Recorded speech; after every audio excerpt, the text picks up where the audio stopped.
गोपिका जीवनस्मरणं गोविन्द गोविन्द। सद्गुरु विठ्ठल दास महाराज की जय। పరమ పుణ్యమైన గ్రంథం శ్రీమద్ భాగవతం. అలాంటి భాగవతంలో రెండు దారులు భగవంతుని వెళ్ళి చేరుకునేదానికి రెండు విధములుగా చెప్పబడింది. ప్రధానంగా దాంట్లో యోగ మార్గం, భక్తి మార్గం అని రెండు మార్గములు. యమం, నియమం, ఆసనం, ప్రాణాయామం, ప్రత్యాహారం, ధారణ, ధ్యానం, సమాధి అంటూ అష్టాంగ యోగాన్ని అభ్యాసం చేసి భగవంతుని యొక్క చరణారవిందాన్ని చేరుకునేది యోగ మార్గం. తర్వాత భక్తి మార్గం, భక్తి లక్షణం, భక్తి ఎలా చేయాలి అంటూ మన భాగవతంలోనే దండిగా భక్తుల యొక్క చరిత్రాన్ని చూసాము. దాని ద్వారా ఇలాగ భక్తి చేయాలి అని తెలుసుకున్నాము. భక్తి చాలా విధంగా ఉంది అని కూడా ప్రహ్లాద స్వామి ఉపదేశం చేశారు. ఇలాగా వీటన్నిటినీ భాగవతంలో ఇవన్నీ మనకు తెలిసేదానికి కారణం, ముఖ్యమైన కారణం ఎవరంటే దానికి నారద మహర్షి. ఆ నారదులు భాగవతంలో చెప్పని విషయమే లేదు, అన్ని విషయాలు చెప్పారు. అంతేకాకుండా నారద మహర్షి ఈ భక్తి కోసమే ప్రధానంగా ఒక గ్రంథం చేశారు. దానికి నారద భక్తి సూత్రం అని పేరు. సూత్రం అంటే ఏమిటంటే ఒక విషయాన్ని పెద్ద పెద్దదిగా చెప్పకుండా ఒకే లైన్లో చిన్నదిగా చెప్పేదానికి సూత్రం అంటే ఫార్ములా అని పేరు. అలాగా నారద భక్తి సూత్రంలో చెప్పేటప్పుడు భక్తి యొక్క లక్షణం, భక్తి పరిపూర్ణంగా ఇలా ఉండాలి అంటూ ఒకరిని ఉదాహరణ ఇచ్చేదానికి నారదులు ఈ ప్రపంచంలోనే గోపికలను ఉదాహరణ తీసుకున్నారు. యథా వ్రజవల్లవీనాం.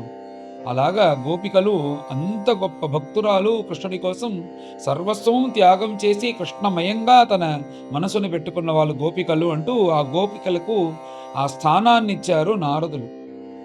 అంత భక్తి ఉన్నందువల్లే ఈ గోపికలకు పరమానుగ్రహం చేస్తామంటూ భగవంతుడు రాసలీలకి రమ్మని చెప్పి ప్రణయ గీతంతో వాళ్ళ యొక్క ప్రార్థనను విన్నపించిన వెంటనే వాళ్ళతో పాటు రాసలీలను ప్రారంభించారు ప్రభువులు.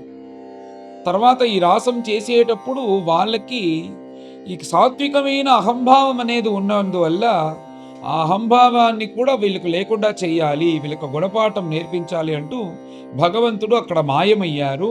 మాయమైన తర్వాత సర్వం కృష్ణమయంగా మనస్సంతా కృష్ణుని పెట్టుకొని ఆ యమునా నది ఒడ్డున ఆ రాత్రిలో ఆ వృక్షములు, ఫలములు, యమునా నది, కొండలను అన్నీ చూసి కృష్ణుని చూసారా అంటూ ఏడుస్తూ తర్వాత భగవంతుడు ఏదైనా వెతికితే దొరికిదానికి అతను భగవంతుడు కాబట్టి ఎక్కడ మాయమయ్యాడో అదే చోటుకొచ్చి అందరూ కలుసుకొని అద్భుతంగా ఈ గోపికా గీతం అనేది పాడేదానికి ప్రారంభించారు.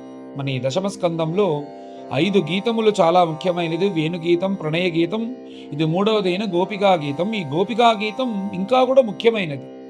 భజన సంప్రదాయంలో అన్ని దివ్యనామంతా చేసిన తర్వాత ఈ గోపికా గీతంతోనే మన యొక్క భజనలో భగవంతునికి సమర్పణం చేసేలాగా పెద్దలందరూ ఇలాగ సంప్రదాయ భజనని కూడా రచించారు. అలాగా గోపికా గీతం అన్ని చోట్లోనూ ఉంది. అలాంటి గోపికా గీతం, ఆ గోపికా గీతంలో కృష్ణుడిని చూడకుండా వీళ్ళ యొక్క తపన, విరహం ఎలా ఉంది అని చెప్పేదే గోపికా గీతం. అలాగ మొదటి శ్లోకంలో జయతి దీకం కృష్ణ జన్మనా వ్రజ. ఈ వ్రజభూమి బృందావనం అనేది అధికం జయతి, ప్రపంచంలోనే గొప్పదిలాగా ఉంది. ఈ ప్రపంచంలోనే గొప్పది కంటే దేనికంటే గొప్పది? భూమిలో ఉండే స్థలాలకు కంటే గొప్పదా అంటే భూమి మాత్రం కాదు, భూమిపైన ఉండే ఆకాశం పైన ఉండే స్వర్గం, వీటన్నిటిలో వైకుంఠం ఉంది కదా, వైకుంఠం కంటే కూడా ఈ బృందావనం గొప్పది అని అంటున్నారు. అంటే వైకుంఠం కంటే బృందావనం గొప్పది అంటే వైకుంఠం చూసి ఉంటేనే కదా బృందావనం గొప్పదని చెప్పగలుగుతాము. 2 అధ్యాయం ముందు వీళ్ళు వైకుంఠాన్ని చూశారు కృష్ణుడి దగ్గర ప్రార్థన చేసి. అందుచేత అక్కడ కృష్ణుణ్ణి దర్శనం మాత్రమే చేయగలుగుతారు, కానీ భగవంతుని దగ్గర వెళ్ళి మాట్లాడడం, ఇలాగ స్వాధీనంగా ఉండడం అంతా అక్కడ జరగటం లేదు. అందుకోసమే ఆ గోపబాలులందరూ వద్దు కృష్ణ, మనం మన ఊరికి వెళ్ళిపోతాము, అక్కడికి వెళితే నేనొచ్చి నువ్వు నా కాళ్ళు నొక్కుతావు, నేను నీ కాళ్ళు నొక్కుతాను, నా అన్నం నువ్వు తింటావు, నీ అన్నాన్ని నేను తింటానంటూ ఇలా స్వాధీనంగా ఉండే బృందావనం ఎక్కడ, ఎవరు చూడకూడదు, రాకూడదు అంటూ దూరంగా ఉండే వైకుంఠం ఎక్కడ, దరిద్ర వైకుంఠం వద్దు, మనం బృందావనంకే వెళ్ళిపోతాము అంటూ ఇలా వైకుంఠం చూపించిన తర్వాత కూడా వాళ్ళు బృందావనానికి వెళ్ళాలని చెప్పారు కదా. అది మనసులో పెట్టుకొని గోపికలు వైకుంఠాత్ అధికం జయతి. అంతేకాకుండా ఇక్కడ మహాలక్ష్మి నిత్యవాసం చేస్తుందంట భగవంతుడు వచ్చిన తర్వాత. ముందు కూడా శుకాచార్యులు అన్నారు కదా, తథా ఆరభ్యనందస్య వ్రజస్సర్వ సమృద్ధిమాన్ అంటూ. ఎప్పుడు భగవంతుడు అక్కడికి వచ్చేసాడో మహాలక్ష్మి కూడా వచ్చేస్తుంది, పరమ పతివ్రత కాబట్టి. అలాంటి ప్రభువు అయిన నీవు ఈ నిశి రాత్రిలో మమ్మల్ని ఇక్కడ వదిలేసి నువ్వు వెళ్ళటం న్యాయమా ప్రభో?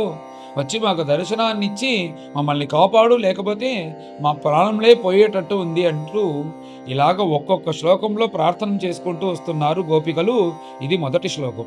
పైన రెండవ శ్లోకంలో శరదుదాశయే సాధుజాత సత్సరసిజోదరా శ్రీముచాదుష అంటూ ఇక్కడ ఏమిటంటే ఆ శరత్ కాలంలో ఆ కొలములో అంతా తామరలు ఇలా బాగా పుష్పించి ఉన్నాయి. అది హితంగా ఉంది చూసేదానికి. వచ్చి నన్ను తీసుకువెళ్ళు అని చెప్పేలాగా పిలుస్తుందంట. అలాగా అది ఎత్తి చూస్తేనే అది హితంగా ఉందో అలాగా నీ యొక్క ముఖం కూడా ఎప్పుడు చూస్తే మాకు హితంగా ఉంటుంది. మేము ఇలా తాపంతో ఉండేటప్పుడు నీ యొక్క కటాక్షంతో మమ్మల్ని చూసి మాకు ఆనందాన్ని ఇస్తావు కదా, ఆ కటాక్షం మా పైన ఎప్పుడు వేస్తావు? ఎప్పుడు మేము బాధతో ఉండేటప్పుడు నీ కటాక్షాన్నిచ్చి మా బాధ నుంచి నువ్వు తొలగిస్తావు. ఇప్పుడు మేము ఒక పెద్ద బాధలో ఉండేటప్పుడు ఇప్పుడు నువ్వు ఇక్కడ లేకుండా వెళ్ళిపోయావే, నువ్వు లేకుండా ఉండేది మమ్మల్ని చంపేటట్టుగా ఉంది. అందుచేత వెంటనే వచ్చి నువ్వు కాపాడు, లేకపోతే ఇది వధం చేసేలాగా అవుతుంది కృష్ణ అంటూ చెప్పి మూడవ శ్లోకంలో విచజలాప్యయాత్ కృష్ణ వ్యాలరాక్షసాత్ వర్షమారుతాత్ కృష్ణ వైద్యుతానలాత్. నువ్వు మళ్ళీ ఎక్కడి నుంచి కాపాడావు, ఏ జక్కడి నుంచి కాపాడావు అంటూ వాళ్ళు కృతజ్ఞతలు చెప్పుకున్నారంట ఈ శ్లోకంలో. ఏ విషయాల నుంచి ప్రభువులు కాపాడంటే విష జలాప్యయాత్ అంటూ ఆ యమునా నదిలో ఆ కాలుయుడు వచ్చినందువల్ల ఆ ఒక చోటే విషంగా అయిపోయింది. అప్పుడు నువ్వు లోపలికి వచ్చి మా కోసం ఆ కాలుయుతుడితో జగడం వేసి యుద్ధం వేసి వాణ్ణి తరిమి మమ్మల్ని కాపాడావే. వ్యాల రాక్షసాత్, ఇలాగ ఎంతమంది రాక్షసులు, అఘాసురుడు, బకాసురుడు, తృణావర్తుడు, శకటాసురుడు, ప్రళంబుడు, వత్సాసురుడు అంటూ ధేనుకాసురుడిని ఎంతమంది అసురులు నా వీళ్ళందరి దగ్గర నుంచి మమ్మల్ని కాపాడావే. అంతేకాకుండా అగ్ని నుంచి కాపాడావు, వాన నుంచి కాపాడావు, ఇలాగ అన్ని చోట్ల నుంచి మమ్మల్ని కాపాడావే. వృషభయాత్మజాత్ కృష్ణ విశ్వతో భయాత్ ఋషభతే వయం కృష్ణ రక్షితాము. అలాగా అన్నిట్లోనూ నువ్వు కాపాడావే ప్రభు. అలాంటి ప్రభువైన నీవు ఎవరు అంటూ పైన 4వ శ్లోకంలో నకలు గోపికా కృష్ణ నందనో భవాన్.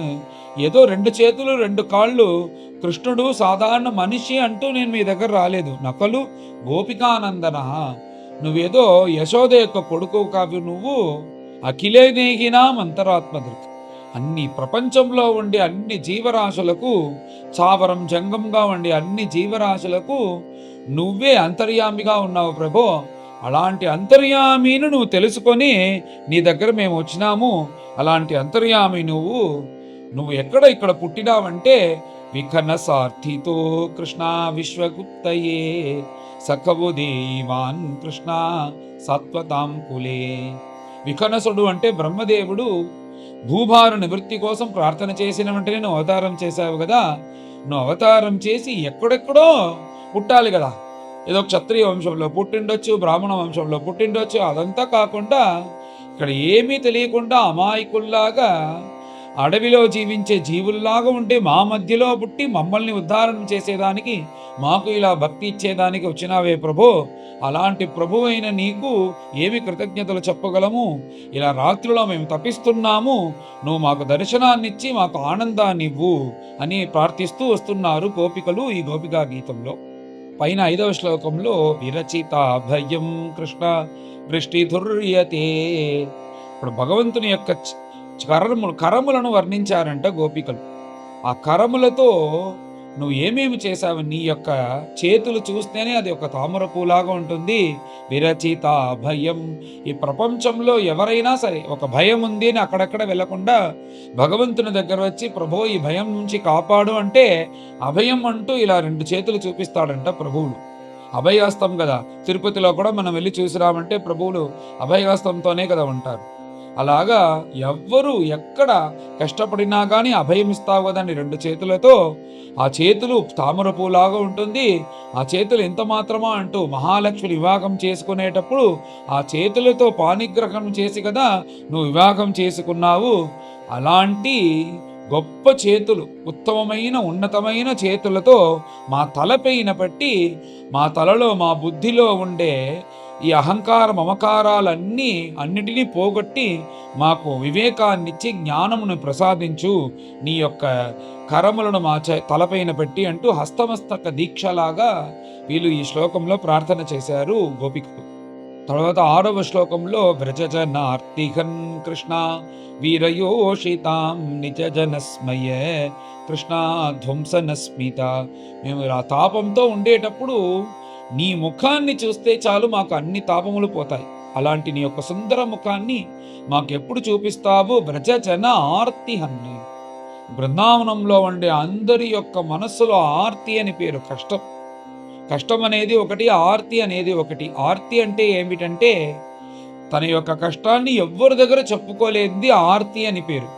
తన భార్యకి చెప్పుకోలేము, తన భర్తకి చెప్పుకోలేము, తన స్నేహితులకి చెప్పుకోలేము, తన కొడుకులకి చెప్పుకోలేము. అలాగ ఎవ్వరికి చెప్పుకోకుండా తనకు తానే కష్టపడుతూ ఉంటారు కదా. అలాంటి యొక్క ఆర్తిని పోగొట్టేవారు ఎవరు? భగవంతుడే కదా. అలాగా ఆర్తిని పోగొట్టే ప్రభువు మా మనసులో ఉండే కష్టములన్నీ ఎలా పోయింది అంటే వ్రజజనార్తికన్ వీరయోషితాం నిజజనస్మయ కృష్ణ ధ్వంసనస్మిత. మాకు ఇలా కష్టమంతా మనసులో ఉనింది. అది ఎలా పోయింది అంటే ఇలా నువ్వు ఆవులను ఇలా మేసుకుంటూ వచ్చేటప్పుడు మమ్మల్ని చూసి నీ మందహాసంతో చూస్తావు కదా.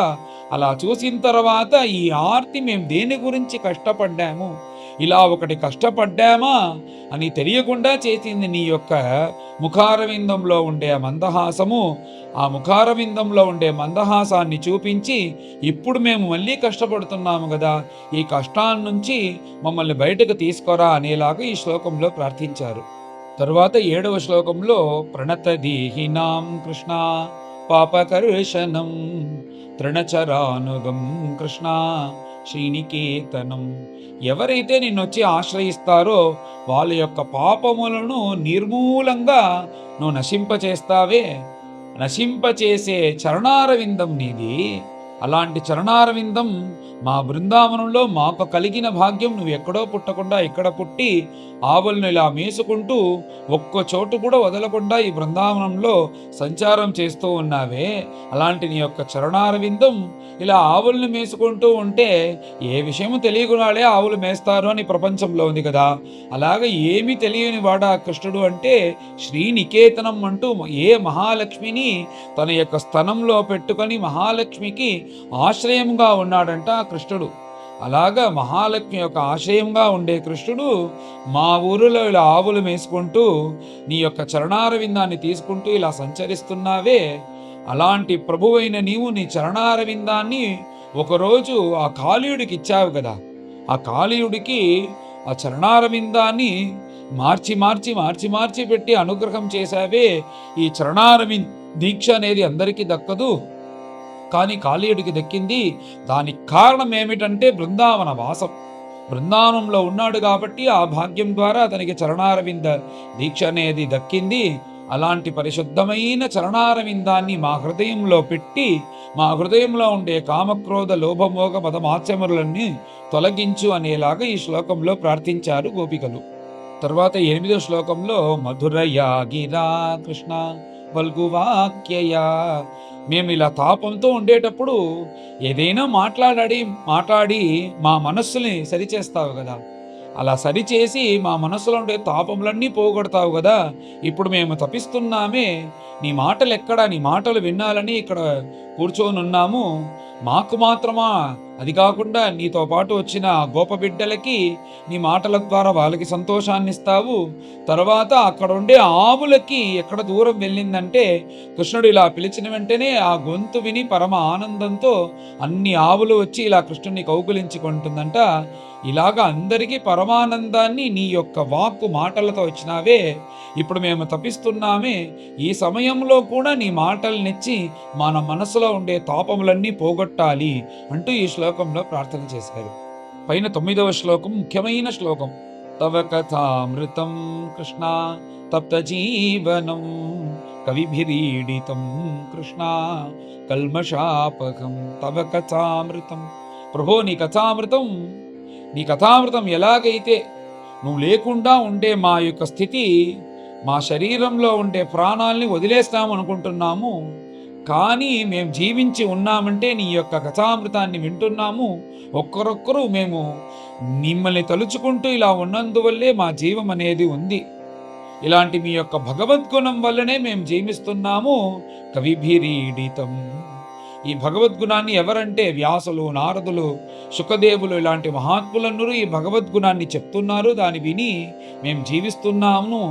అది ఏం చేస్తుందంటే కల్మషాపకం, మా మనస్సులో ఉండే కల్మషను పోగొడుతుందంట. ఇప్పుడు సాధారణంగా రెండు విధమైనది, పాపం అనేది ఒకటి, కల్మషం అనేది ఒకటి. పాపం అంటే ఇది పాపం పాపం పాపం అంటూ ఒక్కొక్కటి తనిగా చెప్పేది పాపం. అన్ని పాపములు చేర్చుకొని అది ఒక బృందంగా అయిందంటే దానికి కల్మషం అని పేరు.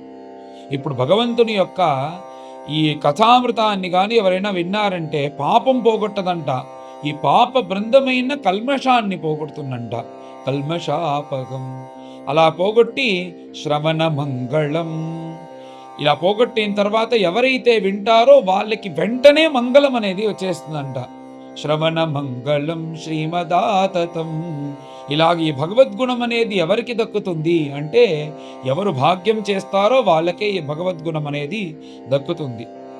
ఈ భాగవతము, భగవద్గుణం ఇవన్నీ మనం యూట్యూబ్లో అందరూ చదివేలాగా పెట్టినా కానీ దీన్ని చదివేదానికి ఎవరికి భాగ్యం ఉందో వాళ్ళే దీన్ని చదువుతారు అంటూ శాస్త్రములు చెప్తుంది. కాబట్టి ఇలాగా ఎవరికి భాగ్యం ఉందో వాళ్ళు ఈ భగవద్గుణం అనేది వింటారు. అందుచేత మేము ఇప్పుడు ప్రాణాలతో ఉంటున్నాం. దీనికి కారణం ఏమిటంటే మీ యొక్క భగవద్గుణాన్ని వింటూ దాని ద్వారా ఆ కథామృతాన్ని వింటూ మేము ఇక్కడ ప్రాణాలతో ఉంటున్నాము, లేకపోతే మా ప్రాణాలు ఎప్పుడో విడిచి వెళ్ళిపోయి ఉంటుంది అంటూ చక్కగా ఈ శ్లోకంలో గోపికలు అన్నారు.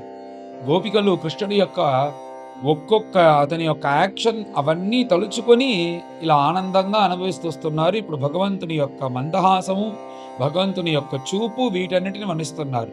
ప్రగసితం ప్రియే కృష్ణ ప్రేమ వీక్షణం. ఇలాగ మేము దిగులుతో ఉండేటప్పుడు ఒక మందహాసంతో మా మనసులో తాపాలన్నీ పోగొడతావు.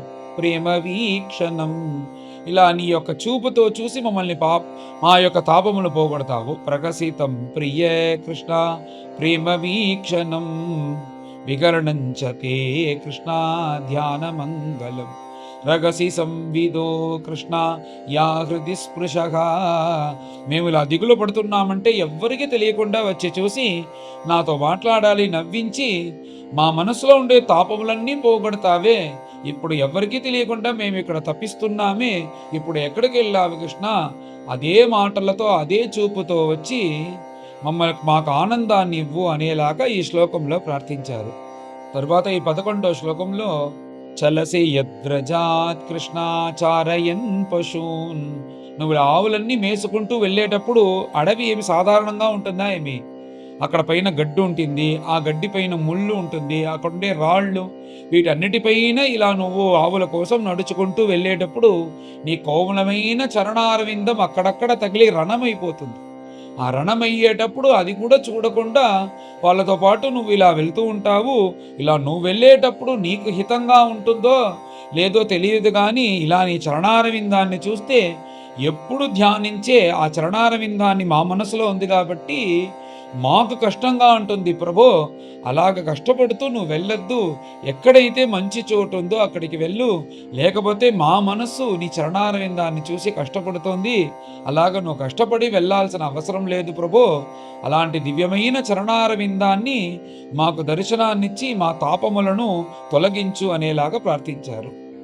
తరువాత ఈ 12వ శ్లోకంలో దినపరీక్షయే నీలకుంతలైహి వనరుగాననం బిభ్రదావృతం.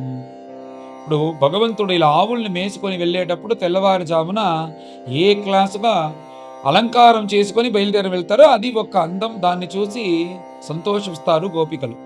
అంతేకాకుండా ఆ ఆవులన్నీ ఇలా మేసుకొని ముగించిన తర్వాత మళ్ళీ ఇంటికొస్తాడు గదా! అప్పుడు వచ్చేటప్పుడు భగవంతుని యొక్క శరీరంలో అంతా ఇలా చెమట పడి, తన వేసుకున్న జడ అంతా ఇలా చెడిపోయి, తర్వాత అక్కడ చుట్టూ ఉండే ఆ జుట్టు అంతా భగవంతుని యొక్క నెత్తిపైన పడి, ఆ గోధూళి అంతా శరీరంలో ఉంటూ, ఇలా భగవంతుడు వచ్చేటప్పుడు ఆ ముఖం కూడా చూసేదానికి అందంగా ఉంటుందంట. ఇలా ఆ ముఖంతో మమ్మల్ని చూసి మాకు ఆనందాన్నిస్తావే. తెల్లవారంతా నిన్ను చూడకుండా ఇలా తపిస్తూ ఉండేటప్పుడు, ఆ శబ్దం విన్న తర్వాత నీ ముఖాన్ని చూసి మేమెంత సంతోషిస్తామో, ఆ ముఖాన్ని చూపించి ఇప్పుడు కూడా మాకు మా యొక్క తాపములను పోగొట్టు అంటూ ఈ శ్లోకంలో ప్రార్థించారు. పైన ఈ 13వ శ్లోకంలో చరణారవిందాన్ని గురించి వర్ణించారు. ఎప్పుడైతే ఎవరికైనా ఆపద వచ్చిందంటే వాళ్ళ దగ్గర వెళ్ళకుండా భగవంతుని యొక్క చరణారవిందాన్ని ధ్యానం చేసి దృఢంగా పట్టుకున్నామంటే తప్పకుండా భగవంతుడు కాపాడుతాడు. ధ్యేయం ఆపది అంటూ ఎప్పుడు ఆపద వస్తుందో అప్పుడు భగవంతుని యొక్క చరణారవిందాన్ని ధ్యానం చేయాలి. ప్రణత కామదం పద్మజార్చితం, పద్మజ అయిన మహాలక్ష్మి భగవంతుని యొక్క వక్షస్థలంలో ఉన్నా కానీ ఈ చరణారవిందానికి పూజ చెయ్యాలి అంటూ ఇలా చుడుతూ ఉందంట. చరణారవిందం, భగవంతుని యొక్క చరణారవిందం కావాలి కావాలి అంటూ అలా ఉండే ఆ గొప్ప చరణారవిందాన్ని మా మనస్సులో పెట్టి ఈ మనస్సులో ఉండే కామక్రోధ లోపములన్నీ తొలగించాలి అంటూ ఈ శ్లోకంలో గోపికలు ప్రార్థించారు. పైన 14వ శ్లోకంలో సురతవర్ధనం శోకనాశనం, నువ్వు ఇలా ఆనందంగా వేణువాద్యం వాయిస్తావు కదా, ఆ వేణువాద్యం వాయించేటప్పుడు నీ యొక్క వేణుగానం విని అందరికీ రోమాంచం ఏర్పడి అందరూ పరమానందంలో బ్రహ్మానందంలో ఉంటారు కదా. మేం మాత్రం కాదు, అక్కడ ఉండే గోవులు, పశువులు, చెట్లు, వృక్షములు, నది అన్నిటికీ ఆనందాన్ని ఇస్తావు. అలా వాయించేటప్పుడు ఆ వేణువుకి నీ అధరామృతాన్ని పరిపూర్ణంగా ఇస్తున్నావు. అలాంటి నీ అధరామృతాన్ని మాకు కూడా ఇచ్చి ఇప్పుడు తప్పిస్తున్న మమ్మల్ని ఈ ఈ దుఃఖం నుంచి, ఈ తాపం నుంచి కాపాడి నీ అధరామృతాన్ని ఇవ్వు అనేలాగా ఈ శ్లోకంలో కృష్ణుడి దగ్గర ప్రార్థిస్తున్నారు గోపికలు. తర్వాత ఈ 15వ శ్లోకంలో అటతి యద్భవానన్నికాననం త్రుటియుగాయతే కృష్ణ త్వామ పశ్యతాం, ఇలాగ నువ్వు తెల్లవారి వెళ్తావు ఆవుల్ని మేసుకుంటూ, వెళ్ళేటప్పుడు నిన్ను చూస్తాము. నువ్వు వెళ్ళిన తర్వాత మాకు ఇక్కడ ఉండేదానికి మనసే రాదు. నీతో పాటు కూడా అక్కడికి వచ్చేయాలి అని మనస్సు ఉంటుంది, కానీ వచ్చేదానికి వీలు కాదు. నువ్వు ఎప్పుడు వస్తావు, ఎప్పుడు వస్తావు, ఎప్పుడు వస్తావు అంటూ ఒక క్షణం ఒక యుగంలాగా గడుపుతూ ఉంటాము. అలా గడుపుతూ ఉండేటప్పుడు నువ్వు వచ్చే శబ్దం వినపడుతుంది. వచ్చి చూస్తే నువ్వు ఇలా ఆవులతో వస్తూ ఉండేటప్పుడు నిన్ను చూడాలని ఆశతో వచ్చేటప్పుడు మాకు తెలియకుండా మా కళ్ళు రెప్పలు ఇలా ఆర్పేటప్పుడు, ఈ కళ్ళు రెప్పలు ఆర్పే సమయం వచ్చి నిన్ను చూడకుండా మమ్మల్ని అడ్డుగా ఉండేటప్పుడు ఈ కళ్ళు రెప్పలను చూస్తే మాకు కోపం వస్తుంది. ఎందుకంటే బ్రహ్మదేవుడు కూడా అన్నీ సృష్టించాడు. 4 తలలు ఉన్నా కానీ ఈ కళ్ళు రెప్పలు ఎందుకు పెట్టాడని తెలియకుండా ఈ సమయంలో బ్రహ్మదేవుడికి కళ్ళు రెప్పలు ఉండాల్సిన అవసరం ఏమిటి? ఈ కళ్ళు రెప్పలు లేకుండా కూడా ఉండొచ్చు కదా. అలాగా బ్రహ్మదేవుడు బుద్ధిహీనుల్లాగా ఈ కళ్ళు రెప్పలను ఎందుకు సృష్టించారు అంటూ బ్రహ్మదేవుణ్ణి తిడతాము. ఎందుకంటే ఆ కంటి రెప్ప ఇలా తాకేటి సమయం అనేది ఎవ్వరికీ అది ఒక డిస్టర్బెన్స్గానే ఉండదు. కానీ కృష్ణుణ్ణి ఇలా వచ్చే కృష్ణుణ్ణి తెల్లవారంతా చూడకుండా మళ్ళీ వచ్చే ఆ కృష్ణుణ్ణి చూసేటప్పుడు ఈ కంటి రెప్ప కొట్టడే సమయం కూడా వాళ్ళకి డిస్టర్బెన్స్గా ఉన్నందువల్ల అది కూడా మాకు కష్టంగా ఉంది ప్రభో. అలాగ నీ ముఖాన్ని చూసి ఆనందిస్తాము. అప్పుడు ఆనందంగా ఉండే మా యొక్క మనస్సు ఇప్పుడు తపిస్తుంది. నీ యొక్క ముఖాన్ని చూపించి మాకు ఆనందాన్ని ఇవ్వచ్చు కదా అంటూ ఆ యమునా నదీ తీరంలో గోపికలు ఇలా గోపికా గీతం పాడుతూ వస్తున్నారు. తర్వాత 16వ శ్లోకంలో భగవంతుణ్ణి స్వాధీనంగా పిలుస్తున్నారంట. హే కితవా అంటూ మమ్మల్ని ఇలా ఏమార్చి వెళ్ళిపోయావే. ఉపదేశం చేసేటప్పుడంట అందరినీ వదిలేసి రాకూడదు, అందరినీ వెళ్ళి చూసుకోవడమే మన కర్తవ్యం అంటూ ఇంటికి వెళ్ళి వాళ్ళ కర్తవ్యం చెయ్యి అని చెప్పి నువ్వు చెప్పినావు. తర్వాత మా భక్తిని మీ దగ్గర చెప్పిన తర్వాత రాసలీల అనేది ప్రారంభించావు. ఇప్పుడు అందరినీ వదిలేసి మేము మీ దగ్గరకు వస్తే ఇప్పుడు నువ్వు కూడా లేకుండా, మాకు ఇల్లు లేకుండా, నువ్వు లేకుండా, తనిగా ఈ అడవిలో ఎవ్వరు లేకుండా చీకట్లో కష్టపడేలాగా అయిందే. ఇలా వదిలేసి వెళ్ళిపోయావే నువ్వు మమ్మల్ని, ఇది నీకు భావ్యమా అంటూ స్వాధీనంగా కృష్ణుణ్ణి కితవా అని పిలిచి చెప్తున్నారంట ఈ శ్లోకంలో. తర్వాత ఈ 17వ శ్లోకంలో, ప్రభో నువ్వు ఎంత రహస్యంగా వచ్చి మేము కష్టపడేటప్పుడు మా యొక్క తాపములన్నీ తీసుకెళ్తావు.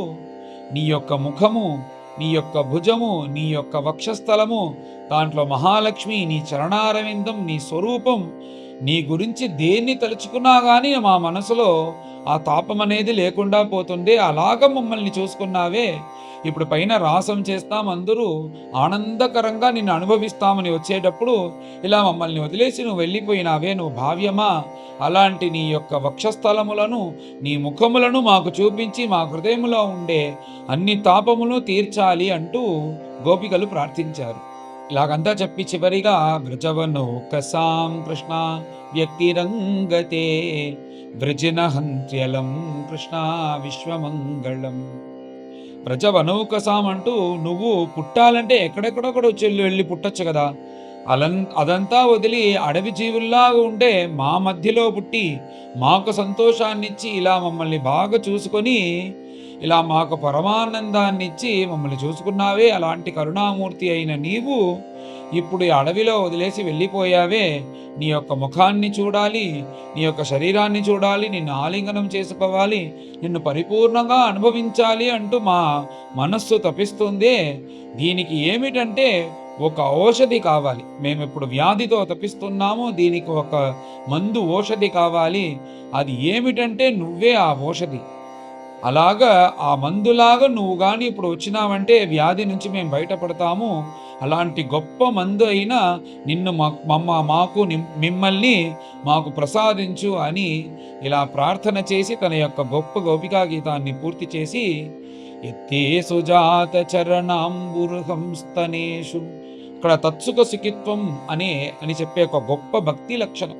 కృష్ణ నువ్వు ఇలా ఆవుల్ని మేసుకుని వెళ్ళేటప్పుడు నీ చరణారవిందం అక్కడక్కడ పడి దాంట్లో రణమయ్యి నువ్వు జాలిగానే హాయిగా సంతోషంగా నువ్వు సంచరిస్తున్నావు. కానీ మాకు ఎలా ఉందంటే ఇలా నువ్వు సంచారం చేసేటప్పుడు మా మనస్సులో ఏదో ఒక తాపం ఉండేలాగా ఉంది. అందుచేత అలాంటి గొప్ప చరణారవిందాన్ని మాకు ఇచ్చి ఈ తాపముల దగ్గర నుంచి అంతా తీర్చు అంటూ గోపికలు ఈ గోపికా గీతాన్ని గొప్ప విరగ తాపంతో భగవంతుని దగ్గర ఈ గోపికా గీతాన్ని సమర్పిస్తున్నారు. ఇది చాలా ముఖ్యమైనది గోపికా గీతం. అందుకే మహాత్ములందరూ భజన సంప్రదాయం అన్ని చోట్లోనూ పాడతారు. సాధారణంగా ఇది ముఖ్యమైన శ్లోకములు చెప్పేదానికే మనకు అవకాశం ఉంటుంది. కానీ అందరూ వింటున్నారు కాబట్టి దీన్ని పరిపూర్ణంగా చదివి చెప్పే భాగ్యం నాకు, భాగ్యం వినే భాగ్యం మీకు. అలాగ వినే వాళ్ళందరికీ భగవంతుని యొక్క కృప వల్ల ఆరోగ్యంగా ఉండి పైన ఈ భాగవతం చదవాలి అంటూ నేను కూడా ప్రార్థిస్తున్నాను. పైన అందరం కలిసి ఈ అధ్యాయాన్ని పారాయణం చేస్తాం.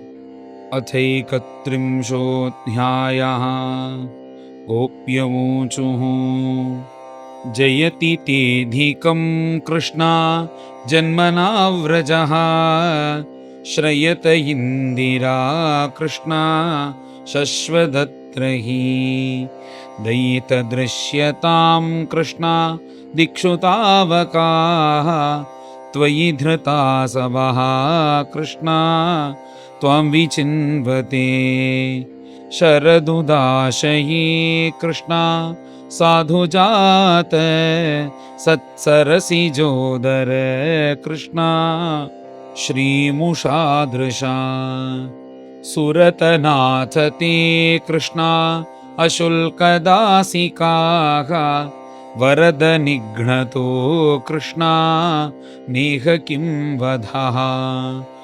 విషజలాప్యయాత్ కృష్ణ మ్యాలరాక్షసాత్ వర్షమారుతాత్ కృష్ణ వైద్యుతానలాత్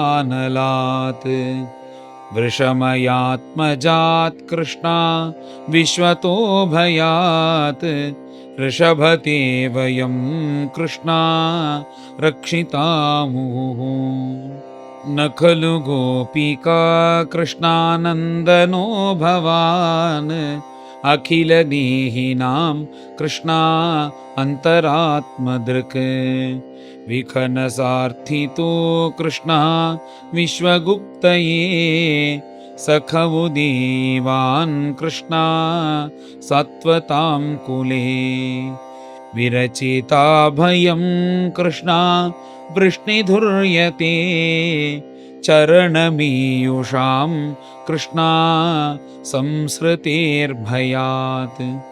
करसरोरुहं कृष्णा कान्तकामदं शिरसि देहिनः कृष्णा श्रीकरग्रहम् व्रजजनार्तिकं कृष्णा वीरयोषितां निजजनस्मय कृष्णा ध्वंसनस्मिता भज सखे भवत्कृष्णा किं करीस्मनो जलरुहाननं कृष्णा चारुदर्शय प्रणतदेहिनां कृष्णा पापकर्शनं तृणचरानुगं कृष्णा श्रीनिकेतनं फनिफनार्पितं कृष्णा ते पदाम्बुजं कृणुकुचेषु नः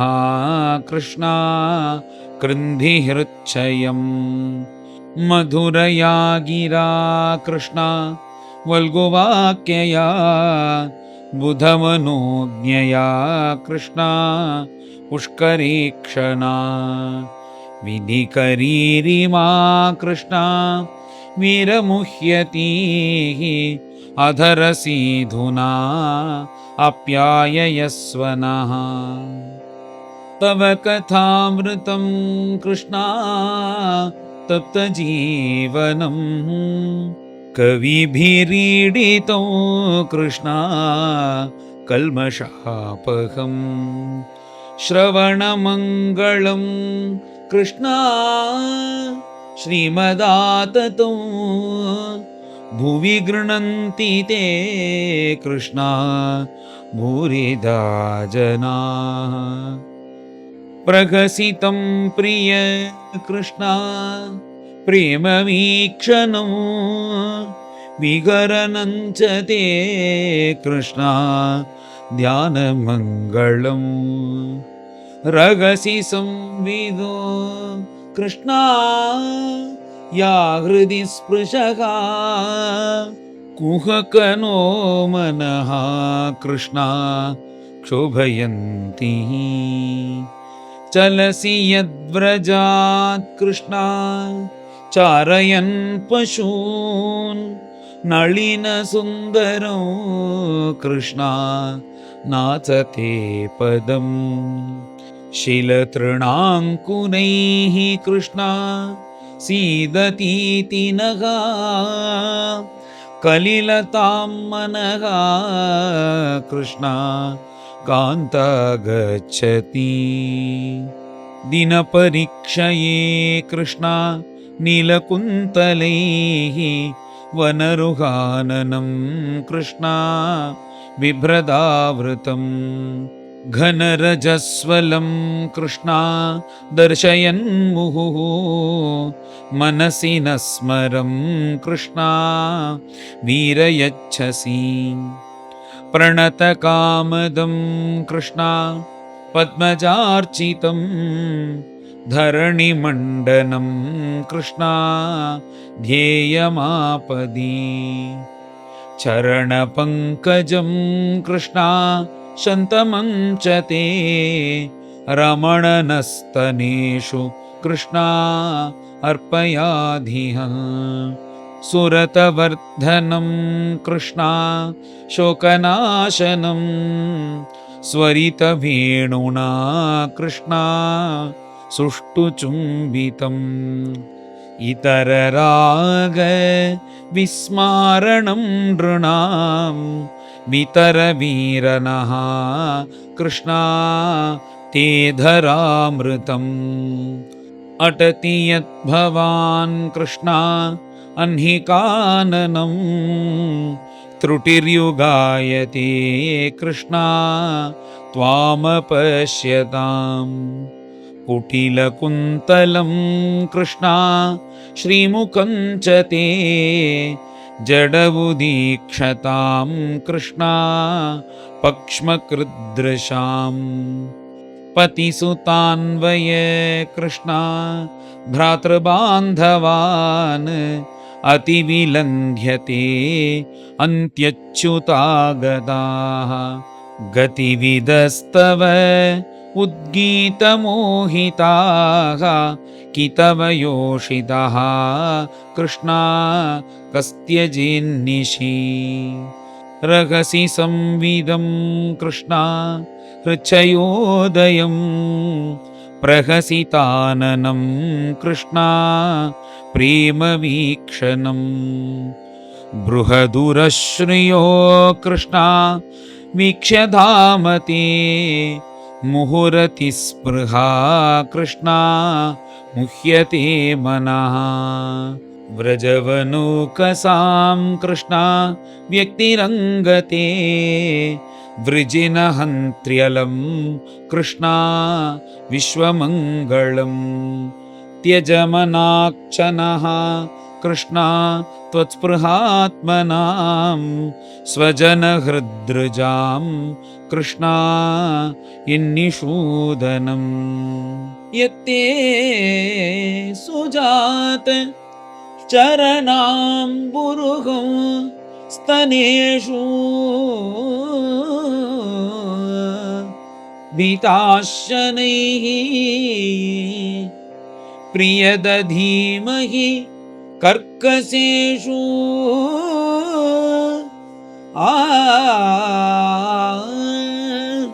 तेनाटवीम् अटसि यतथेन किं स्वित् कुर्पादिभिः भ्रमति धीः भवदायुषां नगा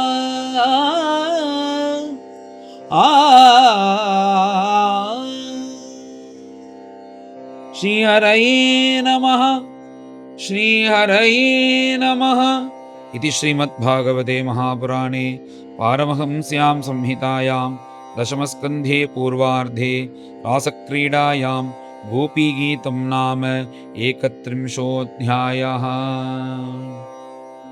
गोपिका जीवनस्मरणं गोविन्द गोविन्द। सद्गुरु विठ्ठलदास महाराज की जय।